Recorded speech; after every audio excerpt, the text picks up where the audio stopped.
2025-26 நிதி ஆண்டுக்கான மத்திய பட்ஜெட். வருமான வரி விலக்கு 12 லட்சமாக உயர்வு.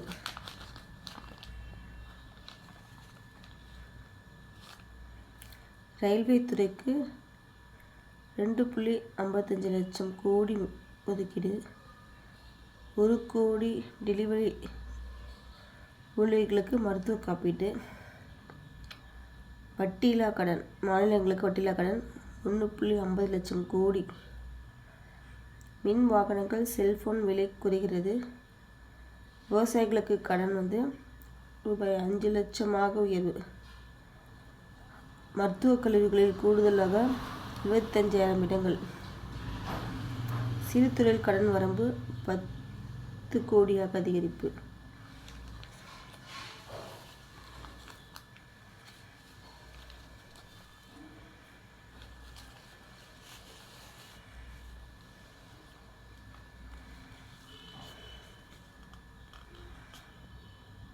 மக்களவை 2025-26 நிதியாண்டுக்கான மத்திய பட்ஜெட். நிதியமைச்சர் நிர்மலா சீதாராமன் 8வது முறையாக பட்ஜெட் தாக்கல் செய்த முதல் நிதியமைச்சர். 2019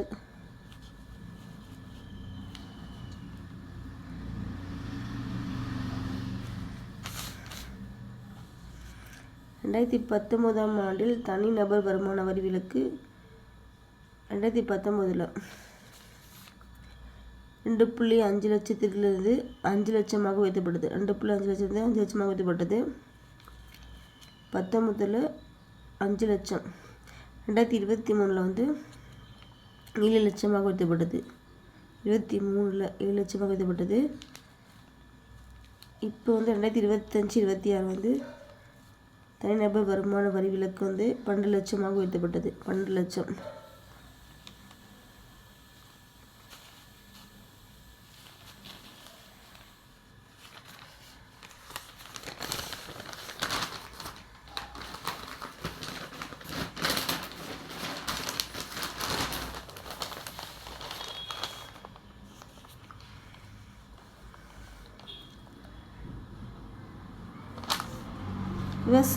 விவசாயிகளின் கிசான் கிரெடிட் அட்டை. விவசாயிகளின் கடன் வரம்பு இது 3 லட்சத்திலிருந்து 5 லட்சம். 3 லட்சத்திலிருந்து 5 லட்சமாக உயர்த்தப்பட்டது. வேளாண் சாகுபடியில் பின்தங்கிய நிலையில் உள்ள 100 மாவட்டங்களில் தனதானிய வேளாண் திட்டம். 100 மாவட்டம் தனதானிய வேளாண் திட்டம் தொடங்கப்பட்டது. கால்நடை வளர்ப்பு, மீன் உற்பத்தி செய்வதற்கு 5 லட்சம் வரை கடன் உதவி. மீன் உற்பத்தி மீதான கலால் வரி 30% இருந்து 5% குறைக்கப்பட்டது. 30% 5% குறைக்கப்பட்டது. விவசாயிகள் நலன் தொடர்பாக 11 திட்டங்கள் அறிவிக்கப்பட்டது. ஸ்டார்ட் அப் நிறுவனம். இளைஞர்களுக்கான ஸ்டார்ட் அப் நிறுவனம் தொடங்க 10,000 கோடிகள் நிதியம் ஏற்பட்டுள்ளது. 10,000 கோடி ஸ்டார்ட் அப். 500 கோடியில் 3 செயற்கை நுண்ணறிவு மையங்கள். 500 கோடியில் 3 செயற்கை நுண்ணறிவு மையங்கள் அமைக்கப்படும். 23 IIT கல்வி நிறுவனங்கள். புதிதாக 6,500 இடங்கள் சேர்க்கப்படும். BM ஆராய்ச்சி உதவி திட்டங்கள். பிரைம் மினிஸ்டர் ஆராய்ச்சி உதவி திட்டத்தின் கீழ் 10,000 நிதி உதவி வழங்கப்படும். ரூபாய் 10,000 நிதி உதவி வழங்கப்படும். உலகத்துக்காக தயாரிப்போம் திட்டம். இந்தியாவில் தயாரிப்போம் திட்டம். உலகத்துக்காக தயாரிப்போம் திட்டம் மேம்படுத்தப்படும். சிறு தொழில்களுக்கான கடன் வரம்பு 5 கோடியிலிருந்து 10 கோடியாக அதிகரிக்கப்படும். 5 கோடியிலிருந்து 10 கோடி. குறு சிறு தொழில். தோல் உற்பத்தி தயாரிப்பு துறையில் 22 லட்சம். தோல் உற்பத்தி தயாரிப்பு துறையில் 22 லட்சம் பேருக்கு வேலைவாய்ப்பு வழங்கப்படும்.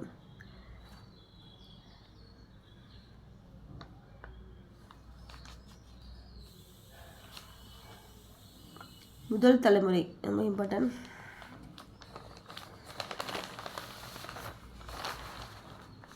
முதல் தலைமுறை பெண் தொழில் முனைவோருக்கு 2 கோடி வரை கடன் உதவி.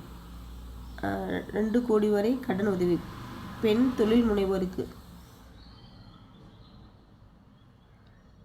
பாதுகாப்புத்துறைக்கு 6.81 லட்சம் கோடி.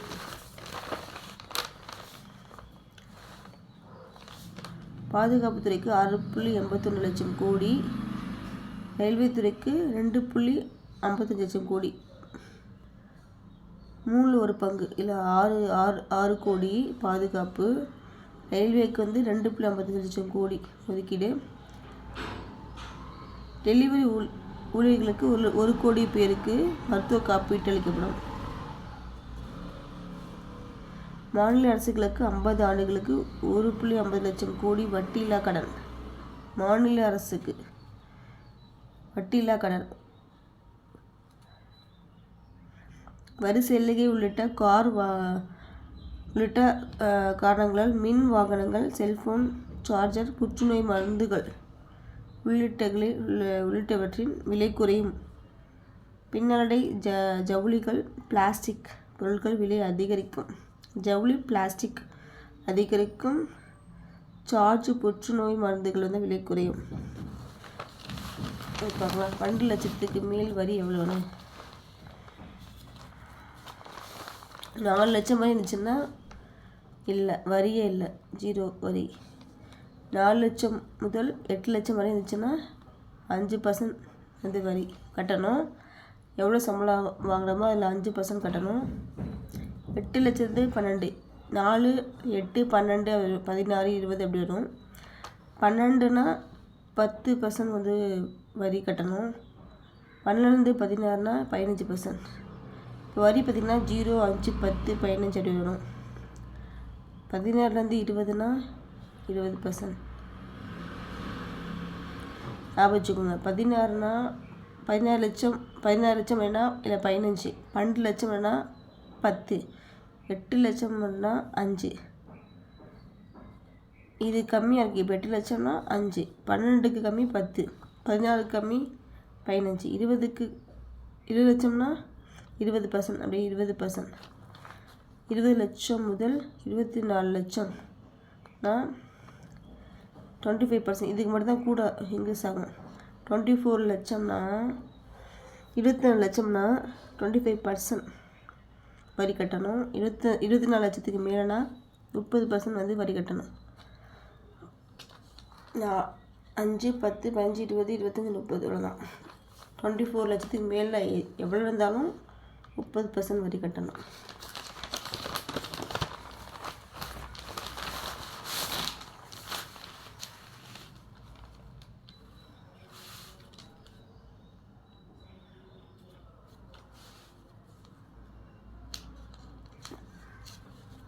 இந்த மத்திய அரசின் வருவாய் செலவு 1 ரூபாயில் வந்து வரவு செலவு பார்க்குறாங்க.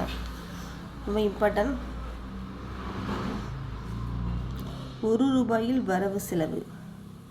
வருவாய் எவ்வளவு, செலவு எப்படி? மத்திய அரசோட வருவாய் எவ்வளவு வருது, செலவு எப்படி? இந்த 1 ரூபாயில் வந்து கால்குலேட் பண்ணுறாங்க. கடன் வந்து 24 பைசா. கடன் தான் அதிகமாக இருக்குது. வருவாய் வந்து பார்த்திங்கன்னா வருவாயில் கடன் தான் அதிகமாக இருக்குது. நான் வச்சுங்க. வருவாய் வந்து 1 பைசா. வருமான வரி வந்து 22 பைசா. 22 பைசா. 1 ரூபாயில் 22 பைசா வருதான். அப்படி இது கால்குலேட் பண்ணியிருக்காங்க. 22 பைசா. ஃபஸ்ட்டு கடன் அதிகமாக இருக்குது. அதுக்கப்புறம் வரி வந்து அதிகமாக இருக்குது. கல்லால் வரி வந்து 5 பைசா தான். ஜிஎஸ்டி பிற வரிகள் வந்து 18 பைசா. ஃபஸ்ட்டு, செகண்டு, தேர்டில் இருக்குது. ஜிஎஸ்டி வந்து தேர்டில் இருக்குது, 18 பைசா. கார்ப்பரேஷன் வரி வந்து 14 பைசா. அதுக்கப்புறம் வரிசாரா வருவாய், ஜிஎஸ்டி, கார்ப்பரேஷன், அப்புறம் வரிசாரா வந்து 9 பைசா. வரிசாரா வருவாய் 9 பைசா. 5 வந்து கலால் வரி. அதுக்கப்புறம் கஸ்டம்ஸ் 4 பைசா வருது. கடன் சாரா சொத்து விற்பனை வருவாய் வந்து 1 பைசா. இது வந்து வருவாய். நெக்ஸ்ட்டு செலவு, வரவு. இது வந்து வரவு எவ்வளோ வருது, மத்திய அரசுக்கு இது வரவு வருது. நெக்ஸ்ட்டு செலவு. மத்திய அரசின் செலவு. மாநிலங்களுக்கு ஒவ்வொரு ஸ்டேட்டுக்கும் வரி வந்து பகிர்வு கொடுக்குறாங்களே, அது வந்து 22 பைசாங்கிறாங்க. 24 வந்து 22 பைசா, கொஞ்சம் குறையுது, 2 வந்து குறையுது. இந்த 24 இது 22. ஒவ்வொரு ஸ்டேட்டுக்கும் வரி பகிர்வு கொடுக்குறாங்க 22 பைசா ஸ்டேட்டுக்கு. வட்டி செலவினம் வந்து 20 பைசா. மத்திய துறை திட்டம் அந்த ஒவ்வொரு துறைக்கும் திட்டம் வந்து சொல்கிறாங்க 16 பைசா. இது ஆர்டர் வைஸாக எவ்வளோ இருக்குது? 22. வரி வந்து ஃபஸ்ட்டு, நெக்ஸ்ட்டு வந்து வட்டி செகண்டில் இருக்குது, துறை திட்டம் வந்து தேர்டில் இருக்குது, ஃபைனான்ஸ் கமிஷன் 8 பைசா. இல்லை 8 பைசா நிறையா வரும். ஃபைனான்ஸ் கமிஷன் வந்து 8 பைசா, மத்திய நிதியுதவி திட்டம் 8 பைசா, இதர செலவினங்கள் 8 பைசா. கமிஷன், மத்திய நிதியுதவி திட்டம், இதர செலவினங்கள் 8 பைசா, பாதுகாப்பு 8 பைசா. இதெல்லாம் செலவு பண்ணுறது, மத்திய அரசு என்ன செலவு பண்ணுறாங்கன்னு பார்க்கலாம். பாதுகாப்பு வந்து 8 பைசா. முக்கிய மானியங்கள் கொடுக்குறாங்களா, அது வந்து 6 பைசா கொடுக்குறாங்க. முக்கிய மானியங்கள் 6 பைசா. ஓய்வூதியம் வந்து 4 பைசா தான். ஓய்வூதியம் கொடுக்குறது அவங்க வந்து 4 பைசா. அவங்க செலவுலாம் பார்த்திங்கன்னா 4 பைசாவில் கொடுக்குறாங்க. ஓய்வூதியத்து வந்து ₹1 4 பைசா கொடுக்குறாங்க. ஸ்டார்ட் அப் நிறுவனங்களுக்கு 10,000 கோடிகள் நிதியம்.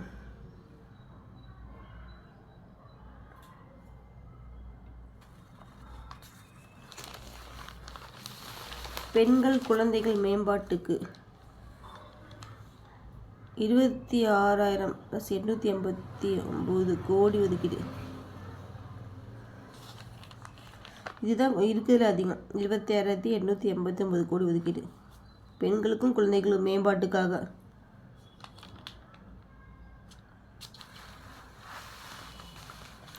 ரெண்டு வீடுகளுக்கு வரிச்சலுகை.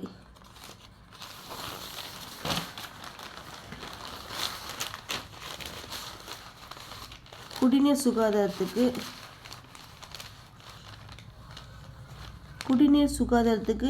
74,226 கோடி. இது அதிகம். குடிநீர் தான் முக்கியம் இல்லைனால 74,226 கோடி. இது வந்து ஜல் ஜீவன் திட்டம். இந்த ஜல் ஜீவன் திட்டம் 67,000 கோடி ஒதுக்கப்பட்டது.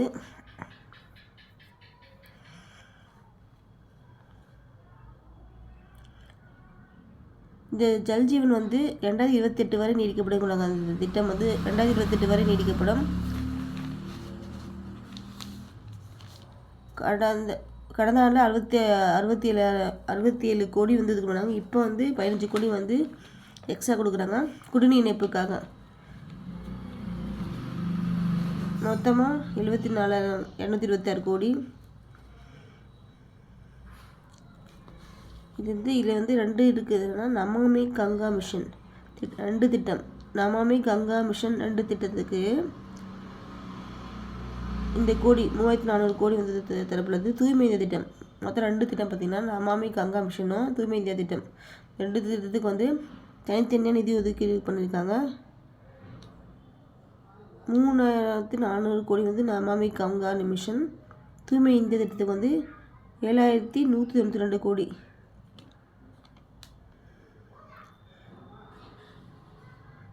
நதிநீர் வளர்ச்சி கங்கை புனரமை திட்டத்துக்கு வந்து 25,226 கோடி. 25,226 கோடி ஒதுக்கீடு.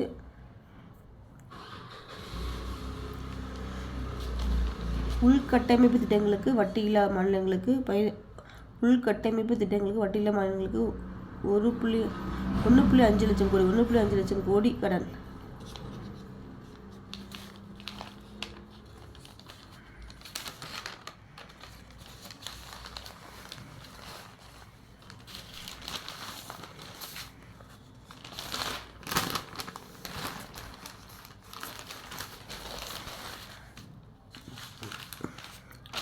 பாதுகாப்புத்துறைக்கு 6.81 லட்சம் கோடி. பாதுகாப்புத்துறைக்கு 6.81 லட்சம் கோடி.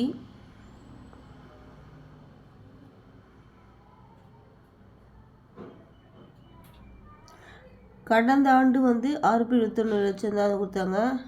இந்த ஆண்டு வந்து 6.81 லட்சம் கோடி. சாலை போக்குவரத்து நெடுஞ்சாலைத்துறைக்கு 2.87 லட்சம். இது கம்மி தான். பாதுகாப்போட கம்பேர் பண்ணும்போது இது கம்மி. சாலை போக்குவரத்து 2.87 லட்சம் கோடி தான்.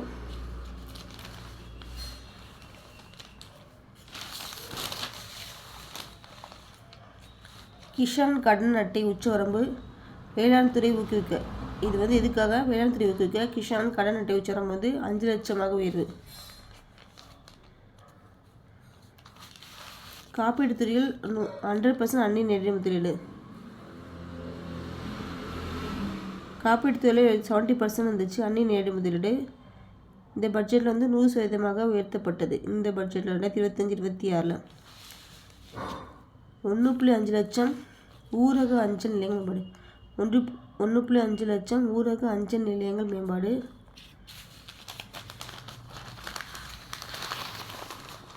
அஞ்சு ஆண்டுகளில் கூடுதலாக 75,000 மருத்துவ இடங்கள் வந்து உருவாக்கப்படும். 2025-26 ஆண்டுக்கான பட்ஜெட்டில் 5 ஆண்டுகளில் கூடுதலாக 75,000 மருத்துவ இடங்கள் உருவாக்கப்படும். மருத்துவ இடங்கள் வந்து எக்ஸ்ட்ரா கொடுக்கப்படுறாங்க.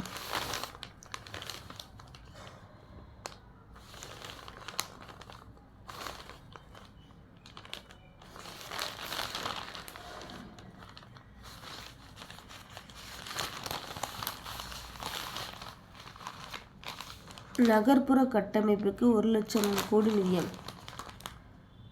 நகர்ப்புற கட்டமைப்புக்கு 1 லட்சம் கோடி நிதியம்.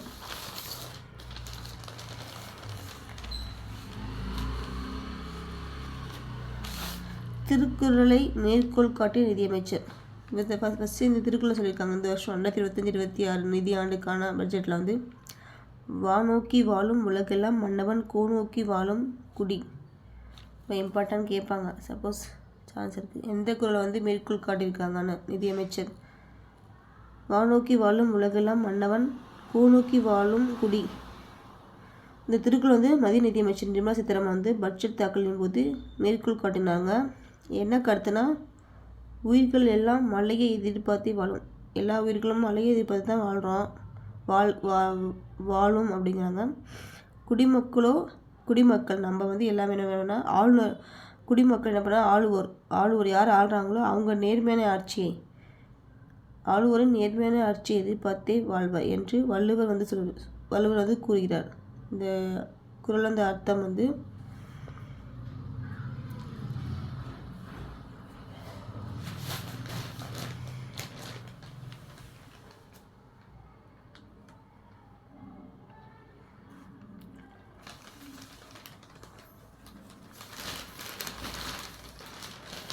இந்த பட்ஜெட் வந்து எவ்வளோ நேரம் வாசித்தாங்கன்னா எவ்வளோ நேரம் வாசித்தாங்கன்னு கேட்கலாம்.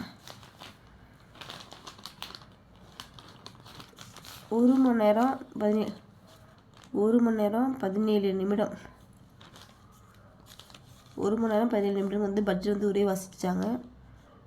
2025-26 பட்ஜெட்டில் 2023 வந்து சொல்லியிருக்காங்க.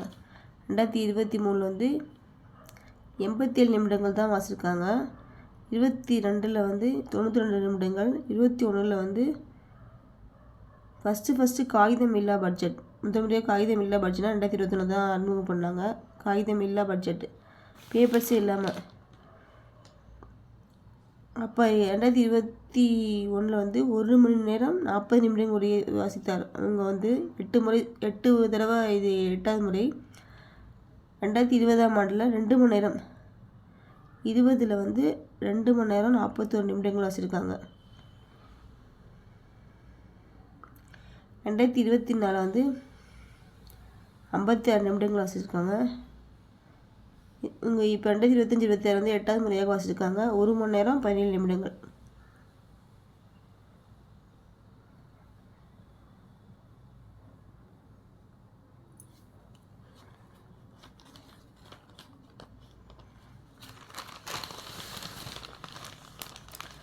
கடல்சார் மேம்பாட்டுக்கு 25,000 கோடி நிதியம்.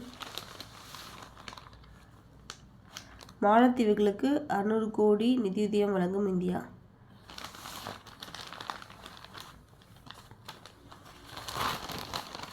சமூக நீதித்துறைக்கு 13,611 கோடி.